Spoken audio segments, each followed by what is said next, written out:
Ah. Hi, Steve. I said, hi, Steve. I'm up here. Higher. The security camera, Steve. Yes, that's right. The security camera. And I'm talking to you. It's okay. No one else can hear me. Just relax. Relax. I'm here to help you.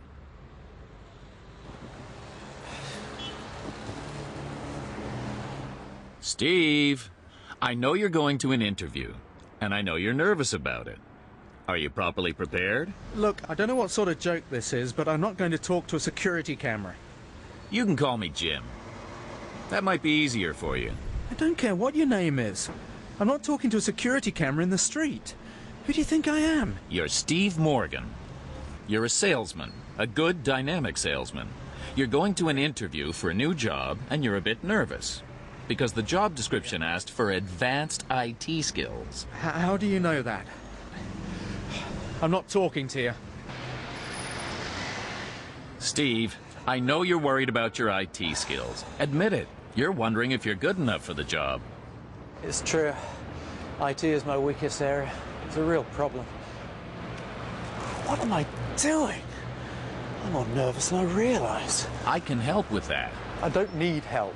That's what they all say. Shop assistants, taxi drivers, school teachers. They don't want to talk to me either. I don't want help, okay? Okay. So, what do you know about the job? How much profit did the company make last year? How big is their market share? I don't know what share of the market they have or how much profit they made. So, what do you know about their main competitors? What about their after-sales policy? Their customer care program? I don't know anything about that. But you're right. I'll ask them about their policy on after-sales support and customer care. And by the way, you know they deal in retail technology. But exactly what sort of products do they sell? What are their products? I don't know what they sell. I can't believe it. I don't actually know what products they sell. Oh, how stupid! You're so busy thinking about bonuses and promotion, you haven't even checked out their product line. You're taking a big risk walking into an interview as a salesman without actually knowing what it is you'll be selling. Look, I'm grateful for your help. Now, will you please just leave me alone? I have to think.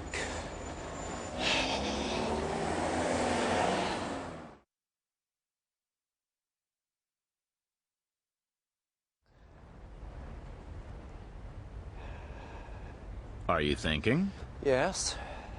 What about? The interview. The interview. What is the most important part of an interview? Go on. Tell me. When they ask you about your relevant work experience and academic qualifications. Wrong. The most important part of an interview is the moment you enter the room. First impressions are more important than anything else. I knew that. So, you feel positive? Did you practice answering questions out loud on your own? Just be confident, Steve. Believe in yourself. Be charming. Encourage people to relax when they're with you. Be dynamic, full of energy and ideas. Yes, I'm charming. I believe in myself and in what I'm selling. I'm enthusiastic and... oh, dear. Come on now. You're the ideal candidate. You've got years of experience. You're excellent at closing deals. You can motivate a sales team. You are constantly improving your computer skills. Oh, yes, and your appointment's in 3 minutes.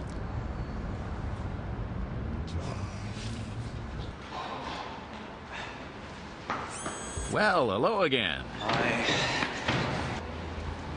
It's okay. Don't rush. Take the lift to the 3rd floor. I know.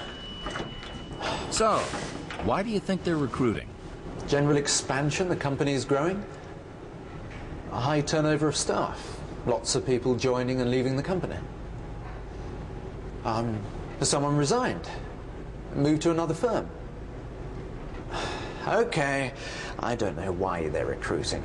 I imagine you're going to tell me that. Yes. They're expanding their product line and will probably be looking for an acquisition in the near future. They need people who are excellent in sales, good with technology, and who know about e-commerce. People who are good at selling online. Oh dear. I'm good at sales, though. I'll be fine. Yes, but you still don't know.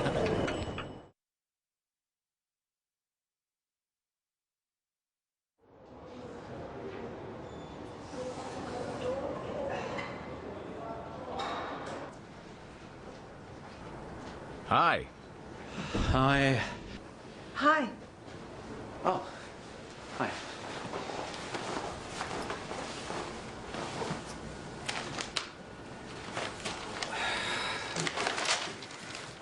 Steve.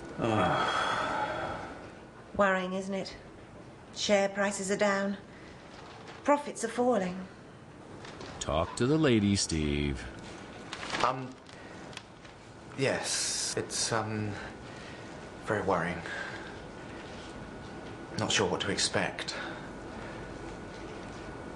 Falling share prices and decreased profits. People are getting nervous. I'm getting very nervous. I hate interviews. Careful now, Steve. I mean, I hate interviews at the best of times, but the financial climate has been so unpredictable. Why would they be recruiting now? They must know something we don't, I suppose. Maybe, expansion is the only way? You're absolutely right, of course. Expansion through acquisition. Ah, yes. Getting bigger by buying other companies, increasing market share, and developing new products. Good, Steve. Good. Absolutely. Nobody can survive in a comfortable little marketplace anymore. We have to look to the future. We need IT skills, an effective online presence, new ideas. I know. I'm taking an evening course to update my computer skills. It's all about how to make online selling more attractive and easy. Oh, yes. IT skills are the future. Suppose they always were. You're taking an IT course just because of this interview? Well, not entirely. I needed to update my computer skills anyway. What about you? Oh, I'm not too bad. Well, be careful. They're very keen on IT from what I hear. That's my weak area, I'm afraid. But it has to be part of my career plan. I have to stay up to date. I mean, I can sell anything. I like people, I suppose. I like sales. I like getting results. And I don't sell things people don't want. By the way, do you know... Shut up, Steve. Do you know how difficult it is sometimes to buy products online? I'm really not very impressed with a lot of online retailers, to be honest. In what way? Well, so many websites are just badly designed. Hard to find your way around. Or if you find the page you want, it doesn't work properly. Then it asks you hundreds of questions. And after all that, it doesn't accept your credit card. Or it does accept your credit card, but it doesn't have the product you want to buy. Exactly. And the customer service team? A multiple choice web page. More questions, more boxes to tick. Nobody thinks about personal customer care anymore.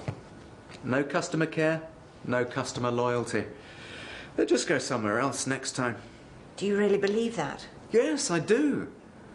Companies should make it easy to buy online, and they should make it clear if something's sold out. We might be using the internet, but we're still just selling products. You're absolutely right. We have to be more customer friendly. Also, because they have lower overheads, they should have lower prices. Online retailers don't pay big rents for shops or have as many members of staff.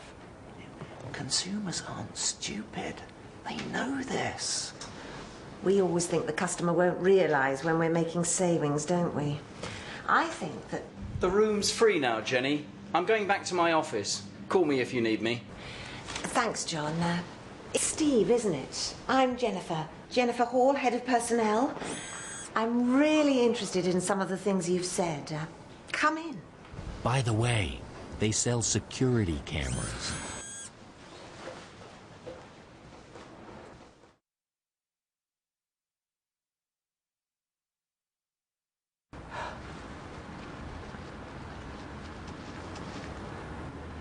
Hello, you must be... Steve Morgan, Bateman Retail Technologies. I'm Jack Smedley. Pleased to meet you. Nice place. Thank you. We're updating a number of our buildings at the moment. Sounds promising. Very, I beg your pardon. very nice place. Please, follow me. As you can see, it's very compact with a lot of very useful features. Impressive. What about technical backup? I'm happy to say our technical support team are excellent. If you have any problems, we guarantee to have an engineer on site within 90 minutes. We're available 24 hours a day. Tell me about your delivery schedules. How long would I have to wait for, say, 300 units? 300 units. That's 150 more than we've got in the warehouse. absolutely fine. No, it's not absolutely fine, Steve. It could take weeks. It's no problem at all. Good. So how long would delivery take then? Yes. Delivery. I'll talk to the warehouse and check our supplies. We can usually deliver quite promptly. In fact, I could have the first 150 delivered within 24 hours. Nice move, Steve. Good. I like your approach. By the way, I like your new marketing campaign too. Is it helping the sales figures? Certainly is. We're getting a lot of calls. Word of mouth is still the best advertising, though, isn't it? Would you like me to introduce you to the head of security of our parent company? He's responsible for 10 buildings this size, and I know he's looking at new security systems at the moment. That sounds very interesting. And I expect you'll want to offer me some sort of discount or special offer in return. I can see we're going to get on very well, Mr. Smedley.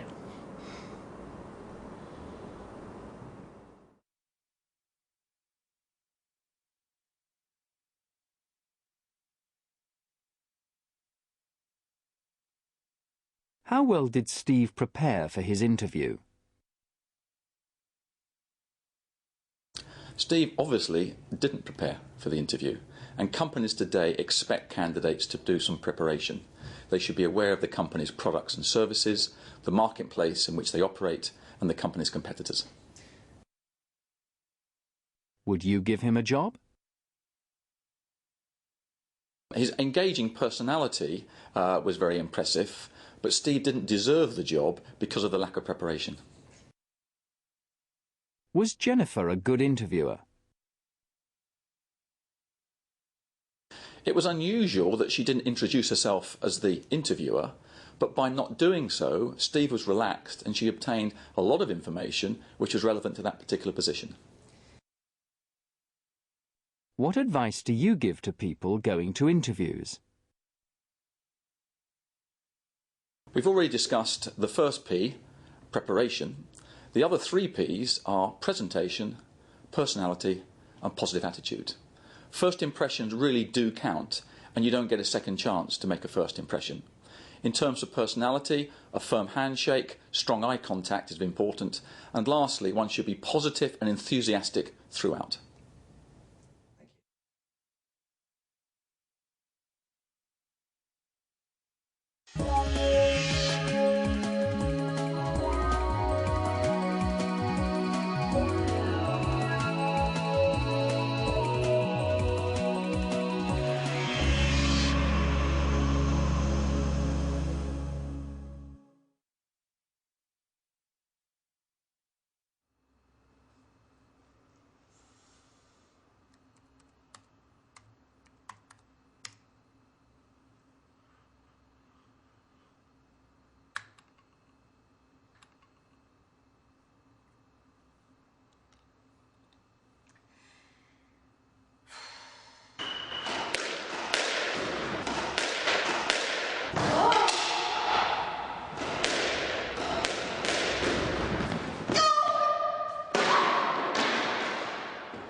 Do you want to talk about it? No.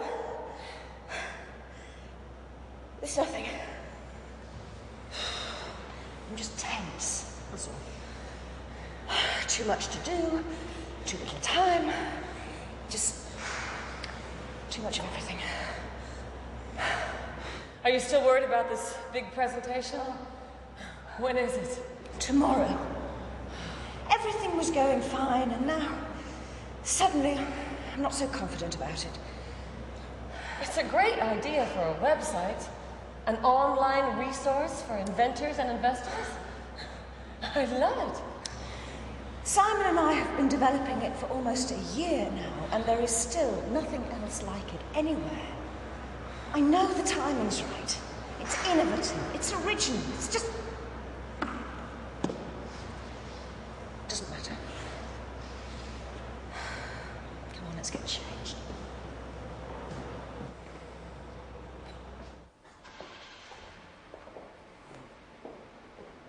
That's what we should be doing. Yoga. It's more relaxing. Squash is so, you know... Stressful, competitive. And exhausting. Just like work, in fact. But, at least on Thursday, we're going to the opera. I love Aida. It's my favorite. Hey, you've got the tickets, haven't you? Yeah, they're in my desk at work. A night at the opera. I am really looking forward to it. So, what's the problem with this presentation, then? It's not the presentation. It's me. You know, any kind of public speaking terrifies me. And this is to Pablo Duarte. He's the European chairman of our parent company, and he's bringing a major overseas investor with him. If Pablo likes the idea, he'll give us a third of the money. And the investor will put in another third. It's just so important to us. I'm scared of saying the wrong thing. I'm sure you'll be fine. Don't let your fear control you, Hillary. I know, but everyone is depending on me getting these ideas across. I thought I was ready, and now I don't think I am. Come on, I've seen you cope with far more stressful and demanding situations than this before. Yeah. I think I'll go back to the office and have another look at it. Do you want me to come with you? I'm quite good with presentations, you know. I've been helping some of our staff give talks and make presentations for a couple of years now. Actually, Jackie, that would be fantastic. Are you sure? I want to be home by 10, but that gives us plenty of time. Okay.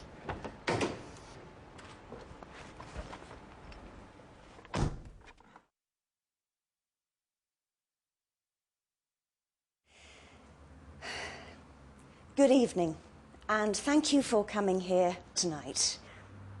As you know, we've been developing a web directory for inventors, an online system offering help and advice for everyone with a good idea. We've called it the Great Ideas Directory, and it's based on... we saw an opportunity to... It's no use, I just can't do this. Look, you're just tense, that's all. Relax. Stay calm. Be cool. You are in control. Now, take a deep breath, focus on the audience, and start again. Calmly, in control. When you're ready. Good evening. As you know, we've been working on our Great Ideas Directory, the Great ID, for almost a year now, and it's finally ready to launch online, if the investment plan goes ahead. We'd like to talk to you about the ideas we've come up with and the part we hope you will play in supporting us. How'd that sound? Much better. That's a good introduction. Now go on, calmly, in control. There are a lot of people out there inventing new products and new services. How can they get finance? Where can they find advice? The Great ID. That's where. Excellent. Go on. The Great ID website is the place where inventors meet investors. Throughout the world, there are many sources of funding. What's that? That noise. The building's supposed to be empty.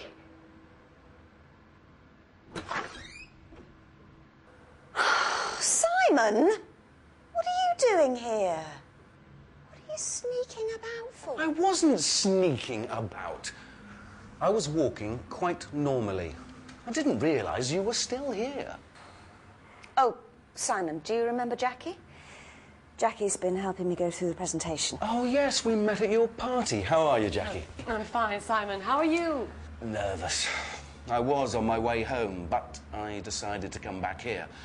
For the same reason as you, I imagine. You should both go on a stress management course immediately. We haven't got time for that. We are much too busy. I am exhausted. Actually, Simon, I really need to finish rehearsing this presentation, if that's okay with you. Sorry, go ahead. So you're staying, then? Is that okay? Well, look, if Simon's going to stay, why doesn't he help you go through the presentation? It's good to have a chance to rehearse together. Right. How do you feel about that, Simon? Yeah, sure. Right. I'm off. Good luck. You'll be fine. They'll love it. Oh, thanks, Jackie. You've been a real help. I'll buy you a big drink on Thursday. I can't wait. I'll meet you in the foyer at 7. Okay. Bye-bye. Bye. Bye. Thursday? Foyer?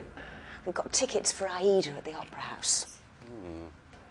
Be a real treat after all this. So, why don't you show me what you've done? All right. No comments, though, okay?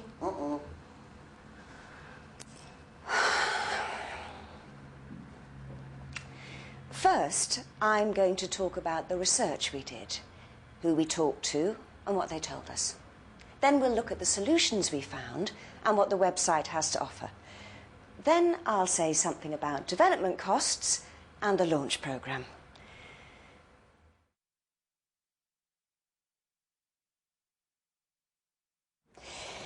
So, to conclude, this website brings invention and investment together in one place. And I hope you'll agree that the Great ID is itself a great idea. Thank you for listening. Do you have any questions? Once this idea goes online, will it only be available in English? Initially, yes. But we hope to offer phase 2 in, is it 5 languages, Simon? It's not decided yet. In fact, we'd welcome your views on that. Let's see how phase 1 goes first. What do you think, Vixen? I like the idea very much. And I'm particularly impressed with the quality of the research you've done. That's what took most of the time. In fact, the longer I spent trying to find out the facts about grants, funding organisations, manufacturers, the more convinced I became that we had the right idea. Now you know how difficult it must be for inventors to find the right information. Absolutely. I think this looks very promising. And I agree with Vixen. You both work very hard. Oh, thank you. Thank you. I don't think your efforts will be wasted.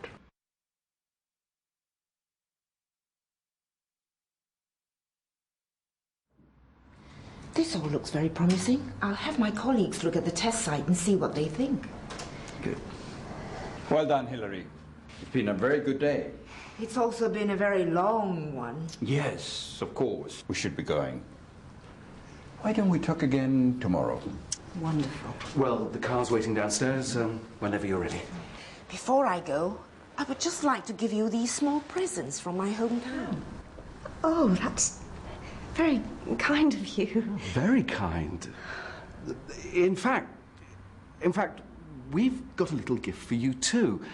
Pablo said you're in London for a few days? That's right. Well, I hope you're free on Thursday evening. I don't think we have any plans for Thursday night. Oh, good, because we've booked tickets for the opera for you both. It's The Magic of Figaro. It's Aida, actually. Oh.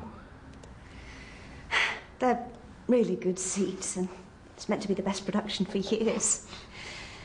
Did you know that, Simon? No. That's very kind of you. How did you know I love opera? Oh. What an excellent idea. Unfortunately, I won't be able to go. Oh, you can't go? No, I'm sorry, Pixen. I have a dinner party to attend. Maybe Simon could go in my place? Would you be able to escort Pixen to the opera on Thursday night, Simon? I'd love to.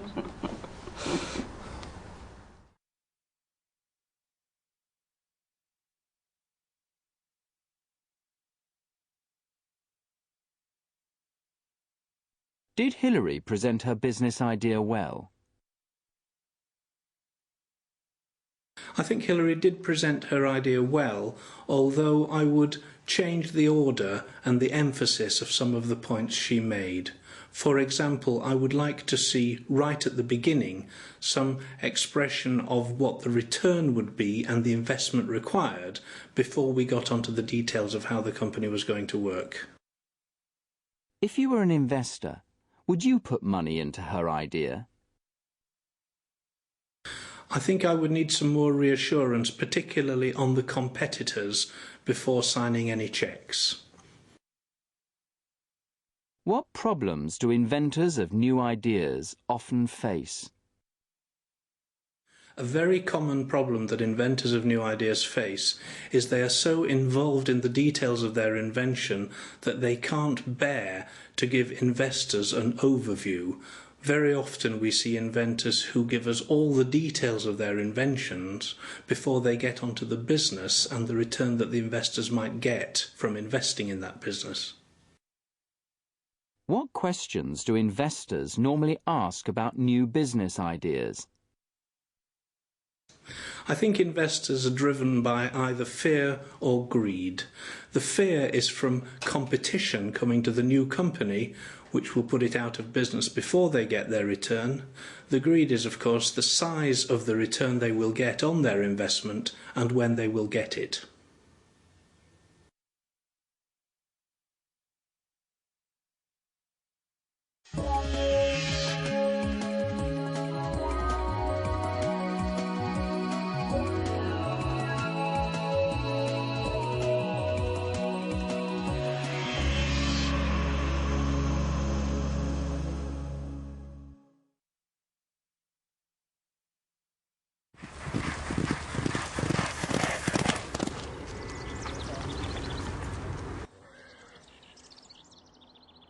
It's hard to believe that all this could disappear after 150 years.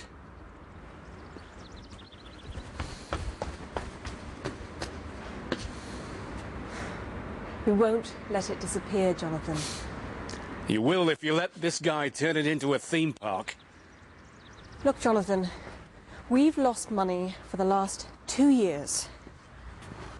And now we have to do something about it. Something serious. And you think this business consultant's going to solve all our problems? I don't know yet. Why can't we just listen to what he has to say? Because he doesn't know us. Or our history. He knows nothing about the traditions of this racecourse. Or about Preston Valley itself. Perhaps that's true, but he does know how to make money. But he might destroy the heart of the business in the process. That's what I'm afraid of. I don't think so. He saved that motor racing track in France. I know. And the Giants Golf Club in Ireland. They were nearly bankrupt before he got involved. Jean-Pierre Dubois turned the whole business round. He knows what he's doing. If we don't give him a chance... I'm sorry, Catherine, but if we don't go now, we're going to be late for this meeting with Warren. Why don't you listen to him at least, Jonathan? I will. I'll listen. Come on. Warren will be waiting.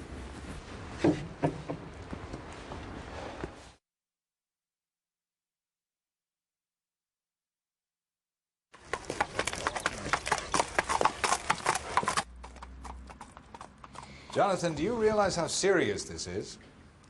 I don't have time for my two senior directors to be fighting with each other. I have to put a proposal in front of the bank manager on Friday. It's already Tuesday. Do you understand? I'm just worried that this consultant wants to turn us into some sort of theme park. And do you think I'd let that happen? No, I don't, not really. We need some inspiration from outside. We've tried our own strategies and they haven't worked. Jonathan, you must see we have no choice. So, do we have to take the first suggestion that comes along? Now listen to me, Jonathan. These are the facts. As the owner of this racecourse, I personally am $1.2 million in debt because we've lost money for the last 2 years. Now, this course will close, and you'll both be out of work in less than 2 months if the bank doesn't like our suggestions. Now, what are your thoughts? I don't know what to think. I think it's time we listen to the experts, and Jean-Pierre Dubois is the best in the business. We could see that the situation was out of control months ago. And if we follow your suggestions, Jonathan, the whole thing will collapse. I haven't made any suggestions yet. That's what I mean. What exactly do you mean, Catherine? Look, Jonathan, we've worked together for years, and it seems to me you always want to maintain the status quo. You hate Jane. I do not. Catherine, you're not helping.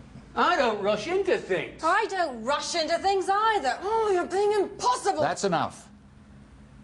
Catherine, can we talk over lunch in about an hour? Is that okay? I want to chat with Jonathan. Of course. Sorry, Warren. Jonathan? Thank you, Catherine. Now, please sit down, Jonathan. We need to talk.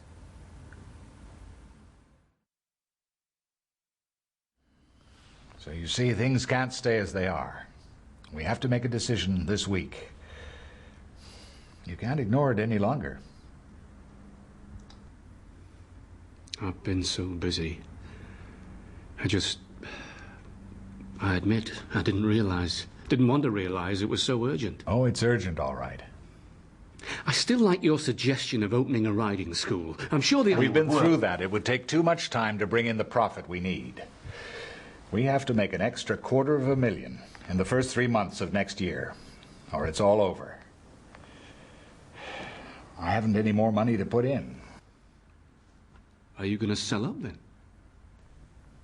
I don't want to, but it's one way of getting back my money. What I know for certain is that we have to make a decision by Friday. A final decision. We better listen to this expert then, hadn't we? And let's hope he's as good as they say he is.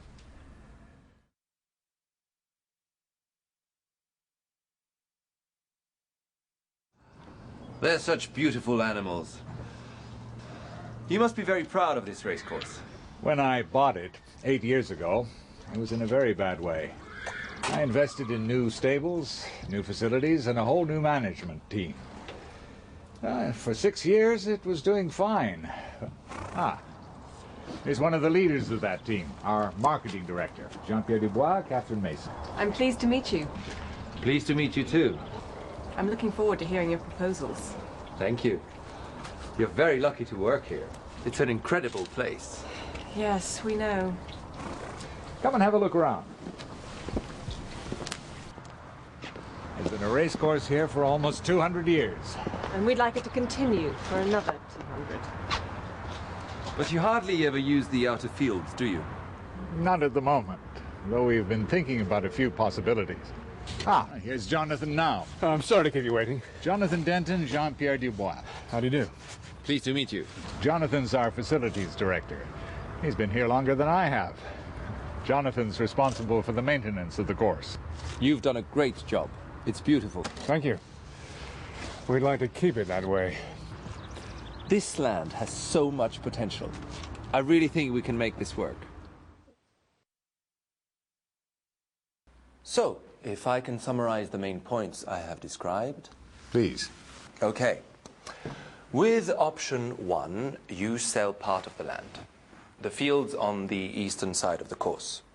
You pay off most of your debts and use the rest of the money to promote the business. fund a major marketing campaign. I know that Catherine would like a bigger advertising budget. We need to use more local television and local radio, and I was thinking about a new press I campaign. don't think we want to go into too much detail at the moment, if that's all right, Catherine. Option 2 is to sell Preston Valley to the National Racecourse Association. As you know, they own 9 other courses. They are a big, highly professional organization.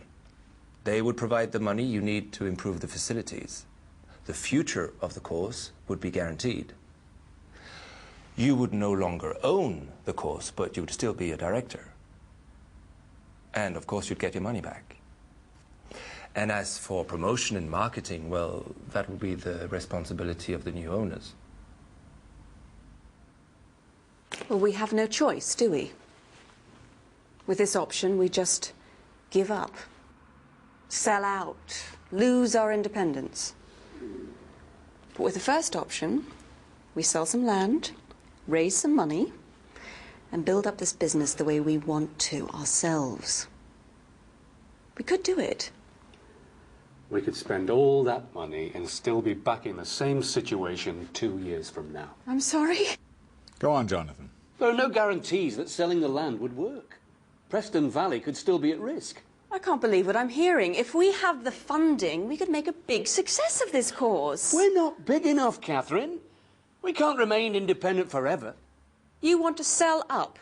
You, of all people, just want to give in. Well, making the right choice for the course isn't giving in. Don't play with words. Let's think about what's best for Preston Valley. I'm sorry, Warren. It's just that this is a great opportunity to relaunch the business. I don't think we have any alternative. Well, I do. I know you both want to do what's right. I think we need a little time to consider things. Now, we may take one of these options. We may take neither. Either way, we need to discuss them calmly and carefully. I suggest we take a break for 5 minutes.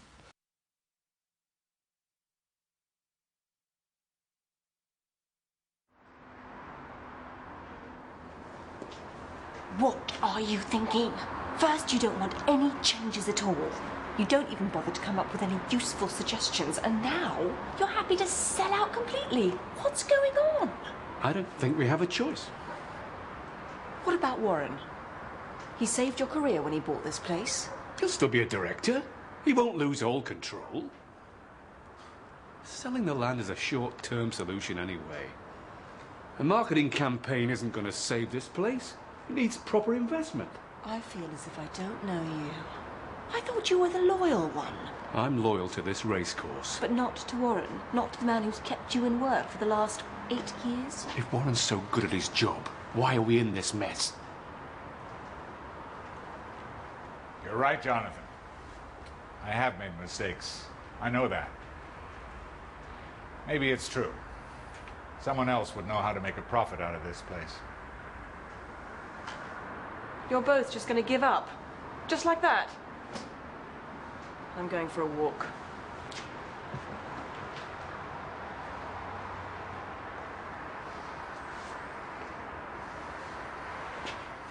You're tougher than I thought. You've always known my priorities, Warren.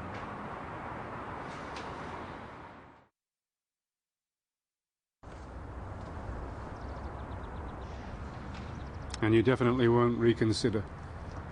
No, I don't want to work for a big corporation. And anyway, it sounds like they won't want me either.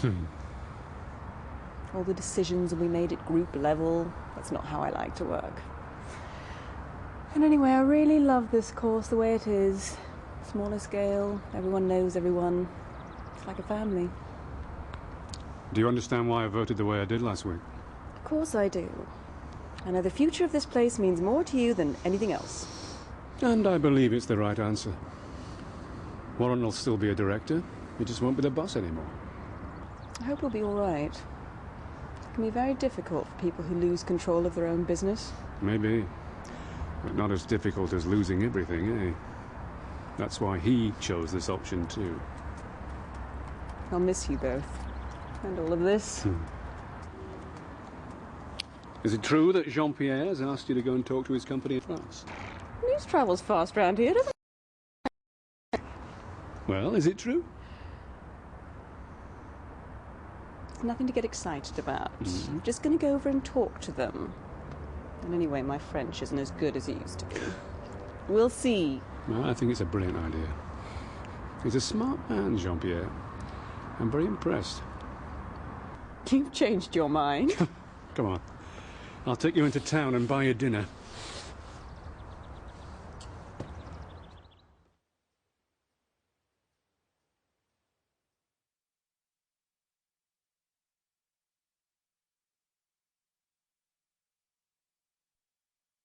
How well did Warren manage the problems facing his business?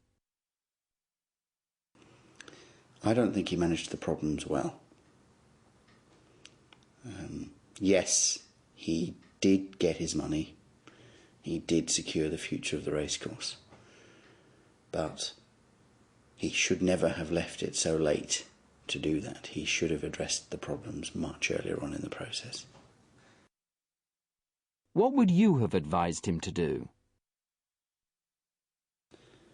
If I'd been involved earlier, I would have advised him to spend a lot more time on some strategic thinking with his team, made his team recognise the issues much earlier in the process, and I would have brought in a facilitator rather than an expert.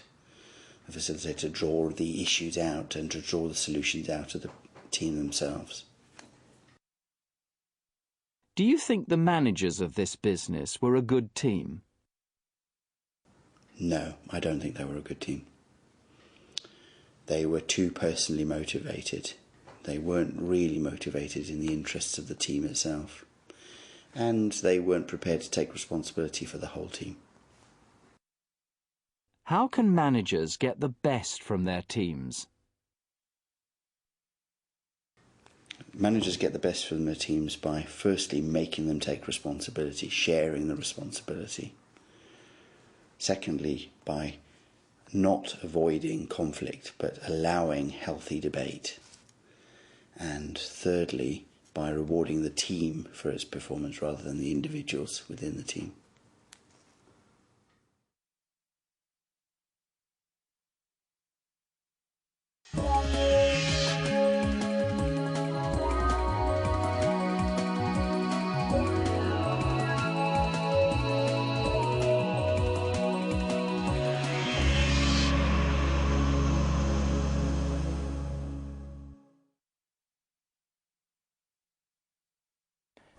Good evening and welcome to World Business Update. In tonight's programme, the IT revolution in India, the cycling revolution across the globe, and bullying at work. How big a problem is it?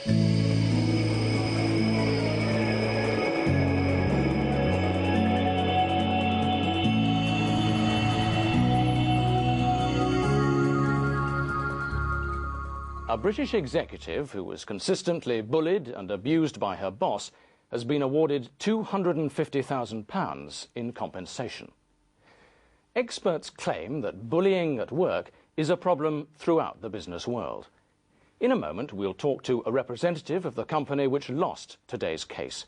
But first, let's hear from the executive, Lorraine Dickinson, who spoke to our reporter at her home in London. You have won a major victory today. How do you feel? Relieved. I'm glad it's finally over. I was able to put my point across at last. I'm just very happy we've finally reached a solution. How did the problem start? When I first joined the company 5 years ago, there were frequent heated arguments between my boss and one of my colleagues. He shouted at her, criticised her in front of other people. But nobody was prepared to speak up or do anything about it. It was a horrible atmosphere to work in. Didn't anybody say anything? Well, yes, I did. I mean, eventually I made an official complaint. But the Human Resources Director said that he could do nothing unless my colleague complained in person, and she refused to do that. And then one day, my boss started shouting at her again, and I felt I had to do something, so I told him what I thought. So, after you explained your point of view, did he see things differently? Not at all. He just started bullying me instead of her. He would either ignore me completely or insult me in front of other people. It got to the point where I felt physically threatened. And at that point, I knew I had to get out. So you resigned? That's right. I just wanted to get away. The Human Resources Director still refused to take any action against my boss because he was such a senior member of staff. So I just decided to leave. Then the union representative told me that if I sued the company, if I took them to court, I'd probably win. And of course you did sue, and you did win. What would you say to other people in your position? I'd say you should always be treated with respect. Stand up for your rights, and don't be bullied. Lorraine Dickinson, thank you very much. Thank you. And now, back to the studio. With me now is Jane Nightingale, a spokesperson for Lorraine Dickinson's former employer. So, Ms. Nightingale, have you fired the executive who caused all this trouble? As soon as we hear about problems of this kind, we always speak to all the people concerned and then do as much as we can to solve the problem. That's not what Lorraine Dickinson says. She claims you took no notice. Our policy is to hear what both sides have to say and then work out how to proceed. So, has he been fired? The view we take is... Has he been fired? No, he hasn't been fired. Our policy is... Why not? At the moment, we're looking very carefully at the way we manage disputes between colleagues. It's a bit late for that. Your company has just been found guilty in court and fined £250,000. Well, we're planning to appeal against that decision. Look, all kinds of problems occur between people who work together. It happens every day in every city all over the world. We're in a very competitive business where senior managers have to give a strong lead. Now, sometimes people misunderstand that. It may be that they can't take the pressure, or perhaps they'd just be better off working in a less challenging environment. There are many factors to take into account. But sadly, we're out of time on that one. Jane Nightingale, thanks very much. After the break, on World Business Update, we'll be looking at the IT revolution in India. Join us then.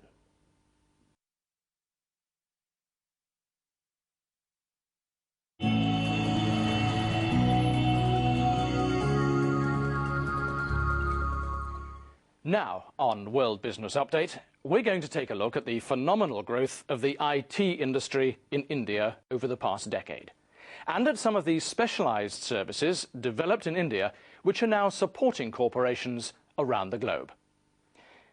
In 1991, the Indian government opened the country up to global markets for the first time since independence. The results of that change have been remarkable. Foreign investment in India has grown from almost nothing to more than $2 billion last year. Inflation is down from 14% to just 4%. Transport links between the capital, New Delhi, and the commercial centre, Mumbai, have vastly improved. There are now 22 flights a day between the two cities. And there are more than 3 times as many car manufacturers, making more than 500,000 cars between them every year. So, business is booming. But the biggest news comes from the IT sector, where a major new export industry has emerged. India now has a software industry worth an estimated $8.3 billion. More than a third of America's Fortune 500 companies now use Indian software houses. But one of the most interesting trends is the growth of back-office IT services. Many Indian companies now receive data from their clients all around the world.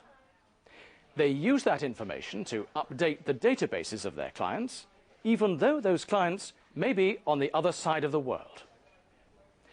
For example, Doctors in the USA often record medical notes on dictation machines.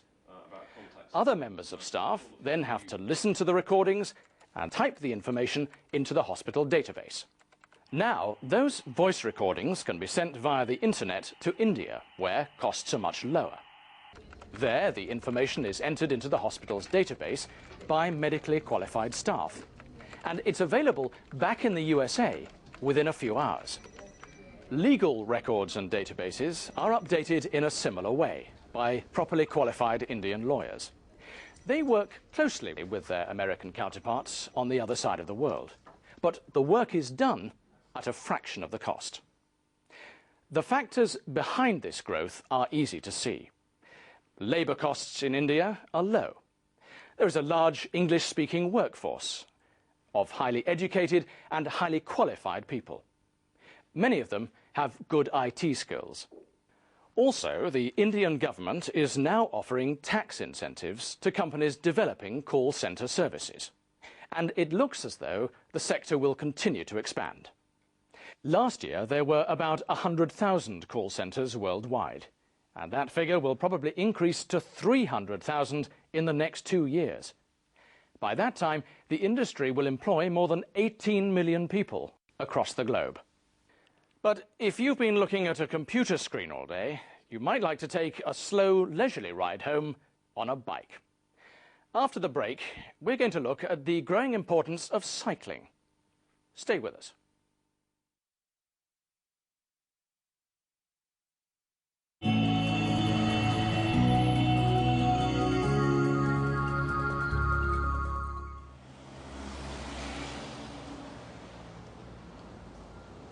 By the year 2025, more than 5 billion people, half of humanity, will live in cities. Unless we make better use of the bicycle in the future, those cities could be very congested places. This simple machine is one of the most successful consumer products ever made. The basic design has been modified, of course, and modern bikes have many special features. But fundamentally, the classic bicycle design hasn't changed very much in the last 100 years. As a product, the bike has got everything. It's economical, it's very reliable, and it's ecologically friendly. That's why I love it. It's cheap to run, doesn't go wrong, and it doesn't harm the environment. It's even quite comfortable. That's why bikes are so popular. Cycling in German cities has increased by 50% since 1972, and in Holland, bicycles are used for about 25% of all journeys. And if cycling seems like too much of an effort, don't worry. Bikes are getting lighter all the time. This one weighs only 9.2 kilos. And I'm getting a bit lighter too. Bye.